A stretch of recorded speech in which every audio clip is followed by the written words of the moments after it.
નમસ્તે, welcome to my channel creative educator. મિત્રો, આપણે પહેલા ભાગની અંદર જોયું કે અરુણ કૃષ્ણમૂર્તિ નામના જે યુવાન છે, ભારતના ચેન્નઈના જે છે, એમણે EFI એટલે કે એન્વાયરમેન્ટાલિસ્ટ ફાઉન્ડેશન ઓફ ઇન્ડિયા નામની સંસ્થાના એ સંશોધક છે અને પોતાના ઘરની બાજુમાં કાચબાને બચાવવાનાથી લઈને અને અત્યારે ઘણા બધા રાજ્યોમાં એમનું તળાવ, દરિયા કિનારા અને પ્રાણી સંગ્રહાલયને સાફ સફાઈનું, વૃક્ષો વાવવાનું, લોકોને શેરી નાટકથી શિક્ષિત કરવાનું કામ કરી રહ્યા છે. અને એમના વિશે ઇન્ટરવ્યુઅરે જ્યારે પ્રશ્નો પૂછ્યા ત્યારે એમણે પોતાના જવાબ આપ્યા કે કઈ રીતે એમણે આ શરૂઆત કરી અને નાના જ્યારે હતા ત્યારથી લઈને તે અત્યાર સુધી ઘણા બધા કાર્યો એમણે કર્યા છે અને એના માટે એમના માતા પિતા અને શિક્ષકોએ એમને પ્રેરણા આપી છે અને એમને શીખ્યું છે કે જેટલું મહત્ત્વ આપણું હોય છે એટલું જ આપણા આસપાસ રહેનારા પ્રાણીઓનું પણ મહત્ત્વ હોય છે. હવે યુનિટને આપણે આગળ જોઈશું. મિત્રો, આ વિડીયોને અંત સુધી જોજો કારણ કે છેક વિડીયોના અંતમાં એક કોષ્ટક આ ટોપિક ઉપર આપેલું છે. નવો પ્રશ્ન છે, did you feel any hesitation?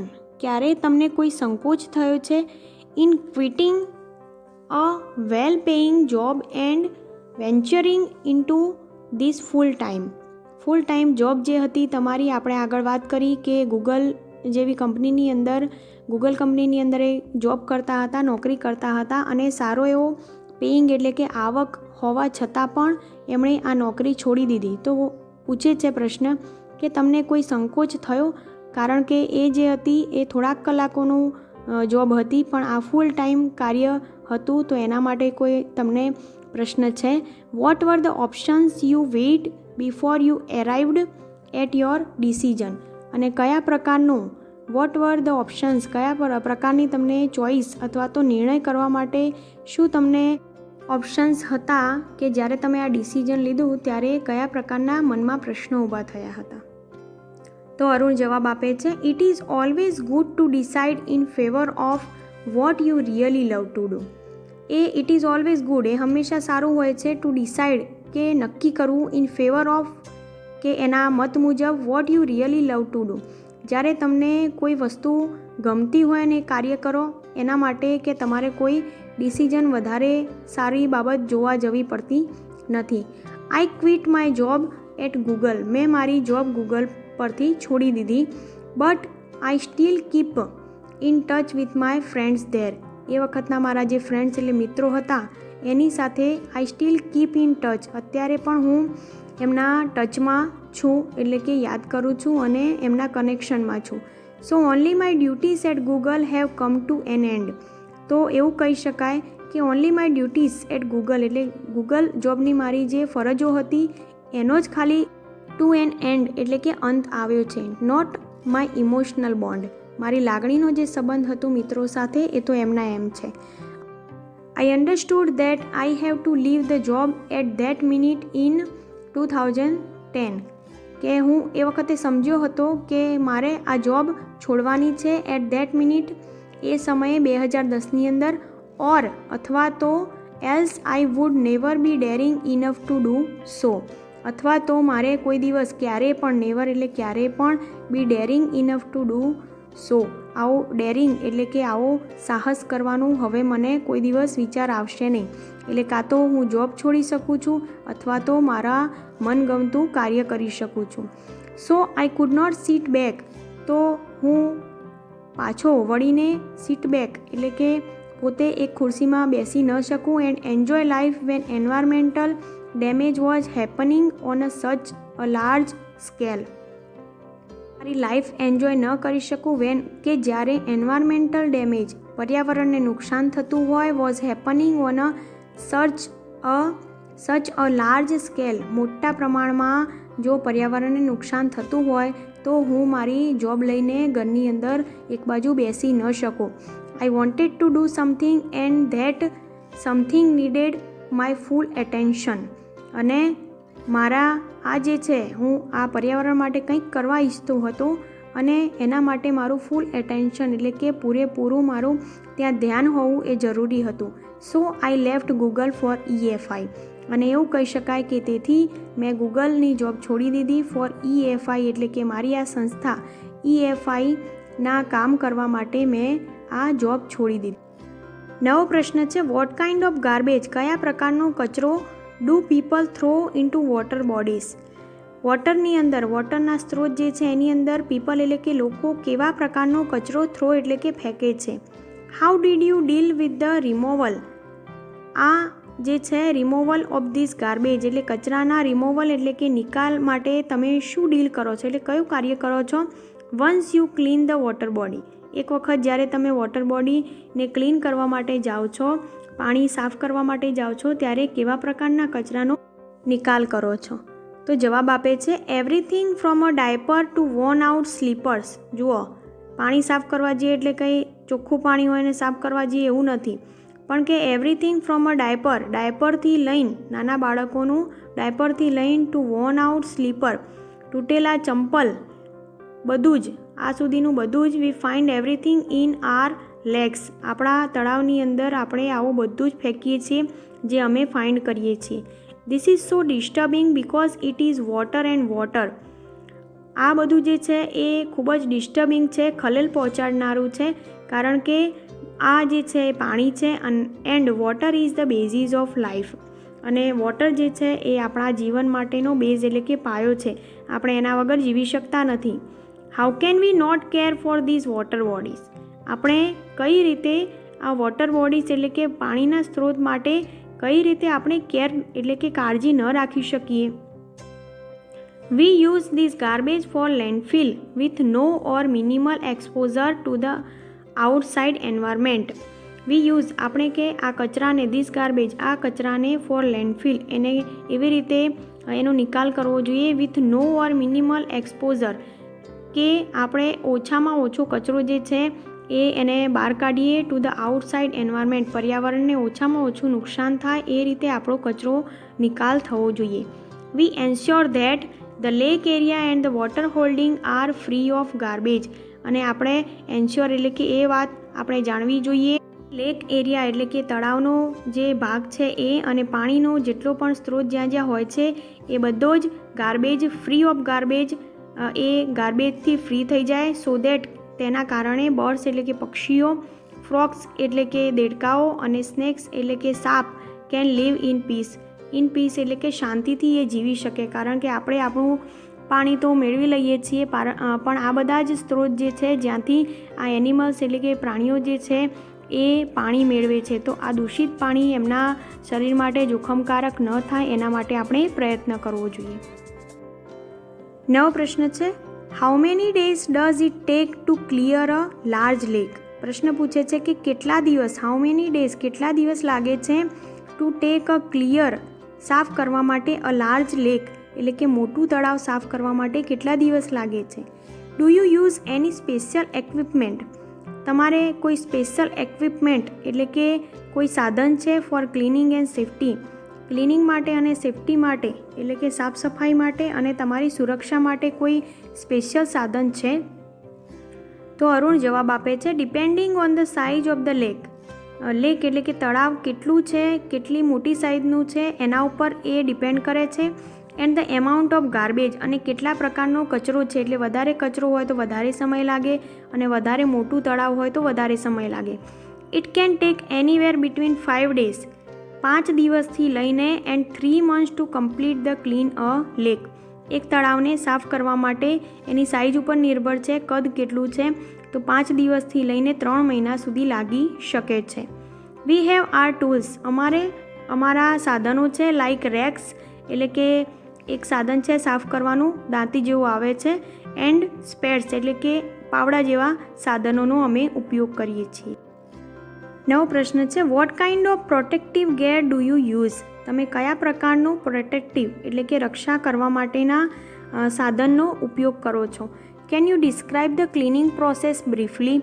તમે તમારી ક્લિનિંગ પ્રોસેસ એટલે કે સાફ કરવાની જે પદ્ધતિ છે એને બ્રીફલી એટલે કે શોર્ટમાં સમજાવી શકો છો.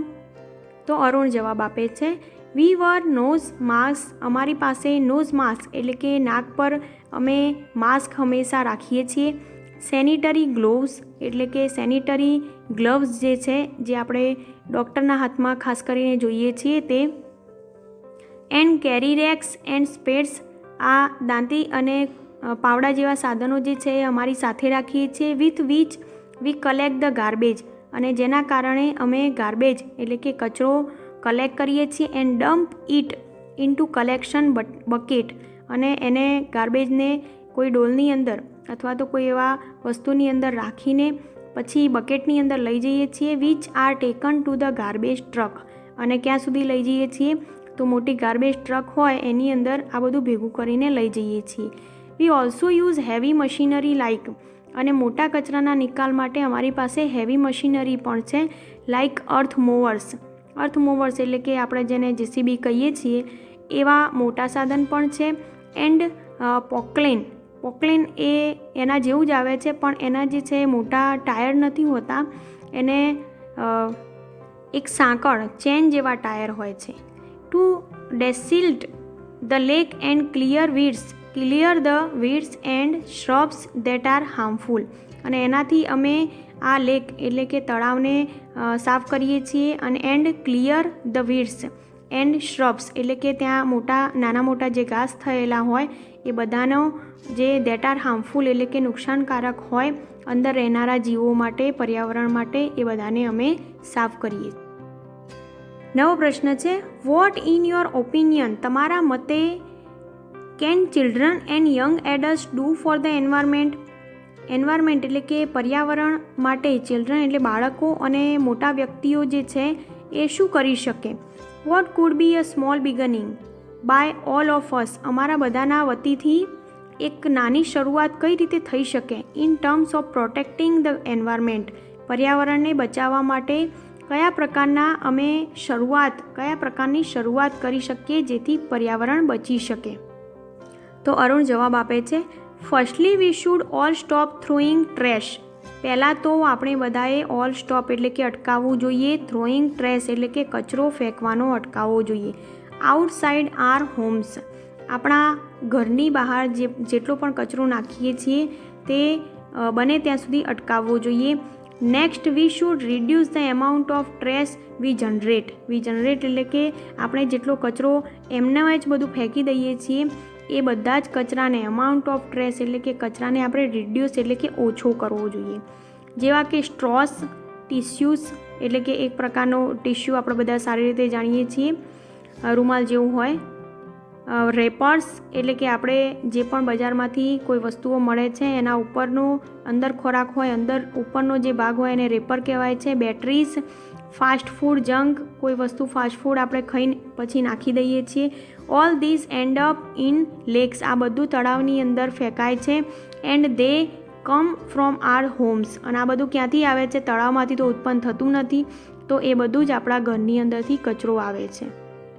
If we can reduce the amount of garbage at home, જો આપણે ઘરથી જ આવો ગાર્બેજ ઓછો કરવાનો પ્રયત્ન કરીશું, રિડ્યુસ કરવાનો પ્રયત્ન કરીશું. And if we can dispose all garbage safely, અને બધો જ ગાર્બેજ જે છે એ આપણે ડિસ્પોઝ એટલે નષ્ટ કરીશું. કેવી રીતે, તો સેફલી એટલે સુરક્ષિત રીતે. That it self is a great deal, અને આ જ જે છે એ તમારી બિગિનિંગ એટલે કે સારી શરૂઆત કહી શકાય. ગ્રેટ ડીલ એટલે કે એ સારી બાબત સફળ થાય.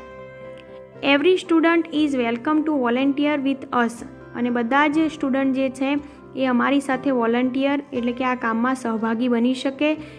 ઇન હેલ્પિંગ ધ એન્વાયરમેન્ટ એટલે પર્યાવરણને બચાવવામાં અમે જે કાર્ય કરીએ છીએ એની અંદર કોઈ પણ વ્યક્તિ, સ્ટુડન્ટ જે છે વિદ્યાર્થી હોય એમ છતાં ભાગ લઈ શકે છે. નવો પ્રશ્ન છે, how much time to school going children need to devote in say a week for an environmental cause. કે તમારા મતે હાઉ મચ ટાઈમ, કેટલો સમય સ્કૂલ ગોઈંગ ચિલ્ડ્રન એટલે કે સ્કૂલ જતા બાળકો નીડ ટુ ડોવેટ એટલે કે આપી શકે ફાળો ઇન સે અ વીક, એક અઠવાડિયાની અંદર તમે કહો તો કેટલું ભણવા જતું જે બાળક હોય એ કેટલો સમય આપી શકે. ફોર એન એન્વાયરમેન્ટલ કોઝ એટલે કે પર્યાવરણ માટે એ શું કરી શકે. અરુણ જવાબ આપે છે 4 hours અ વીકેન્ડ. 4 hours એટલે કે 4 કલાક એ અઠવાડિયાના આપી શકે. That is 2 hours on Sunday એટલે કે રવિવારે 2 કલાક એન્ડ 2 hours ઓન સેટરડે શનિવારે 2 કલાક. ધીસ સ્મોલ બિગિનિંગ આ નાની એક શરૂઆત જે છે is more than enough to ensure એ ખાલી ઇનફ છે to ensure a larger participation later. ભવિષ્યની અંદર એ લાર્જ પાર્ટિસિપેશન એટલે કે મોટો ફાળો આપશે એના માટે આ એક નાની શરૂઆત કાફી છે. કારણ કે બાળકને નાનપણથી ટેવ પડે તો ભલે થોડો સમય પણ ટેવ પડે તો એની અંદર પછી એને રસ જન્મે છે, પર્યાવરણ વિશે જાણે છે અને પર્યાવરણને સાફ કરવા માટેના પ્રયત્નો કરે છે. નવો પ્રશ્ન છે how can students and schools join your fraternity. તમારા કઈ રીતે સ્ટુડન્ટ્સ એટલે કે વિદ્યાર્થીઓ અને સ્કૂલ જે છે એ તમારા આ કાર્યની અંદર જોડાઈ શકે છે. Do you have any programs to introduce your work to them. અને સ્કૂલ માટે અને વિદ્યાર્થીઓ માટે તમારું કયા પ્રકારનું કામ છે કે જે અથવા તો તમે કયા પ્રકારના પ્રોગ્રામ કરો છો એમના આ વર્ક બતાવવા માટેના. અરુણ જવાબ આપે છે યસ વી ઓફર ફેલોશિપ. હા અમે ઓફર ફેલોશિપ એટલે કે અમે એવા કાર્ય કરીએ છીએ કે જેના દ્વારા અસરકર્તા ફેલોશિપ એટલે કે અસરકર્તા બને છે ટુ ઇન્ટરેસ્ટેડ સ્ટુડન્ટ્સ એટલે કે જે વિદ્યાર્થીઓને આની અંદર રસ છે એને અમે સારું એવું માર્ગદર્શન આપીએ છીએ. Our program looks at young animal lovers. અમે પ્રોગ્રામ પણ કરીએ છીએ કે જે કોના માટે હોય છે યંગ એનિમલ લવર્સ એટલે કે જે પ્રાણીઓની ચિંતા કરનારા હોય છે અને એમના ઉપર કામ કરનારા હોય છે તે યંગ વાઇલ્ડ લાઈફ ફોટોગ્રાફર્સ કે જે પ્રાણીઓના ફોટોગ્રાફ લેનારા હોય છે. ફિલ્મ મેકર્સ ફિલ્મ બનાવવાવાળા, થિયેટર આર્ટિસ્ટ થિયેટરની અંદર કામ કરનારા કલાકારો એન્ડ સાયન્ટિફિક રિસર્ચ અને વૈજ્ઞાનિક સંશોધનો માટે અમે પ્રોગ્રામ કરીએ છીએ. We give them training in these areas. અમે આ ક્ષેત્રોની અંદર ટ્રેનિંગ આપીએ છીએ, તાલીમ આપીએ છીએ એન્ડ ગેટ ધેમ એક્ટિવલી અને તેમને actively involved in all are work. અમે બધા જ કામની અંદર એમને એક્ટિવલી ઇન્વોલ્વ એટલે કે સહભાગી બનાવીએ છીએ. Our youngest volunteer is in class 3 અને અમારો સૌથી નાનો વોલેન્ટિયર જે છે એ ક્લાસ 3 એટલે કે વર્ગ 3ની અંદર અભ્યાસ કરે છે. તો એની અંદરથી પ્રેરણા લઈને તમે પણ આ કામ કરી શકો છો એમ અરુણનું કહેવું છે. જોયું મિત્રો, આ અરુણ કૃષ્ણમૂર્તિ જે કામ કરી રહ્યા છે પર્યાવરણ વિશે એના પરથી આપણને સારી એવી આપણા જીવનની પ્રેરણા મળી શકે છે. અને કોઈ એવું એક કાર્ય હોય કે જેના માટે આપણો પણ જે રસ હોય એ જળવાઈ રહે અને પર્યાવરણ એટલે અથવા તો સમાજને પણ કંઈક ઉપયોગી થાય એવું કાર્ય આપણે કરી શકીએ.